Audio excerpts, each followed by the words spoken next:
The reason for choosing this trail is because it interests us both, as we are keen in finding out more about the history and heritage of Singapore.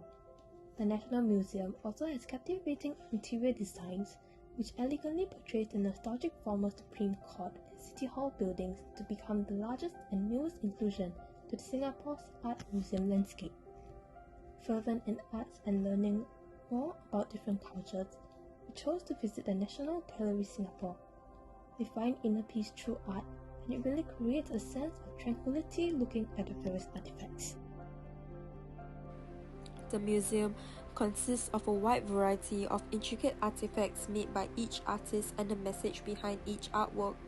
The stories behind each artwork inspires and motivate us to be who we are today in today's society. The stories about the history presented in each artwork has sparked our curiosity and helped us empathize with the decisions made of the people of the past generation. It is important for us to know about our history as it can help us gain a deeper understanding, appreciation, and knowledge about our country. It also allows us to gain a new perspective of today's world and to understand how every action can shape our future. Hence, we chose the National Gallery Singapore.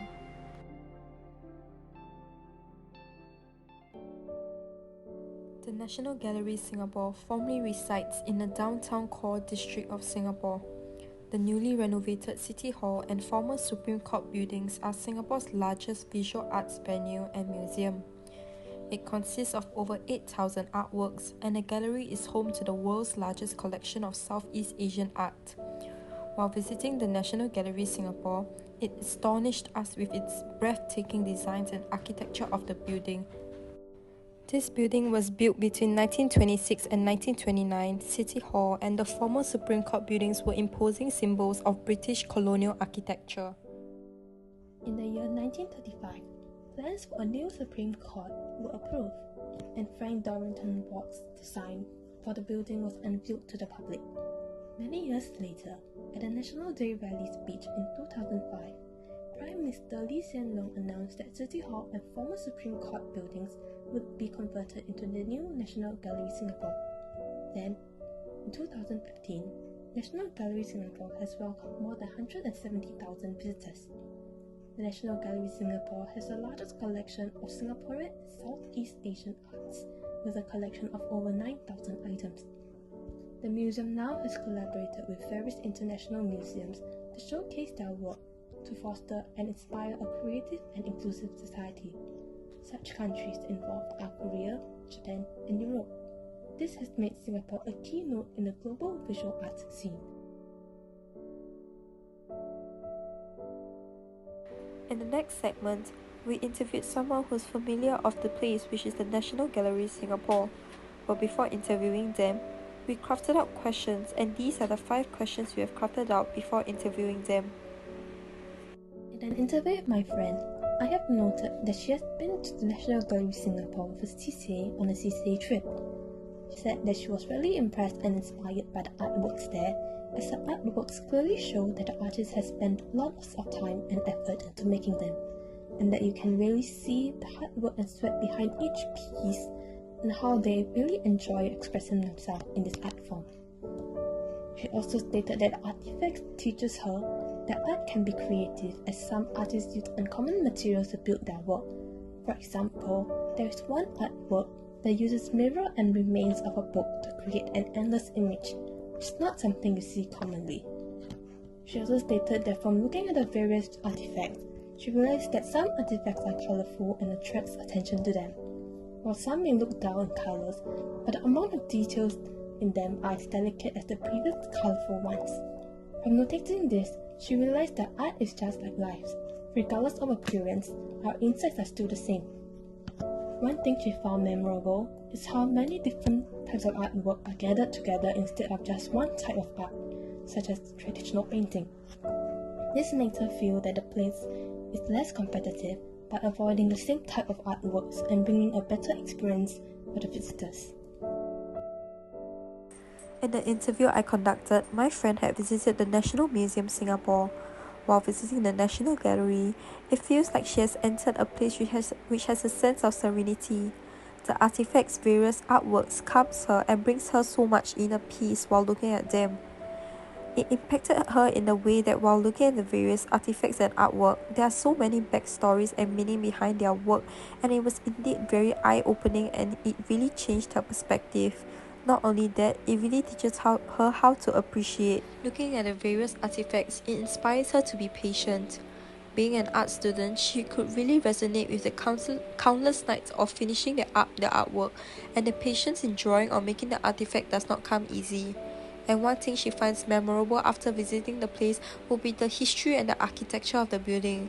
The architecture is indeed very mesmerizing, and it really captures her attention while visiting the National Gallery, Singapore.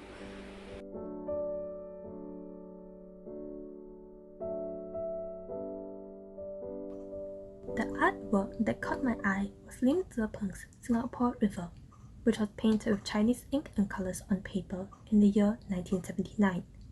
This painting shows what the Singapore River looked like in the early 70s, and the painting techniques and colors chosen really gave me a nostalgic feeling. The small details on this painting really test the patience and skills of the artist. Looking at this artwork, I was introduced to the viewpoint of the artist and how the place looked like in the early days. There are many boats in the river, where in those times were used by people for trading and transportation. If I was in their position at those times, I would feel like I want to improve my quality of life, as I feel like it would be really tough to live in those times.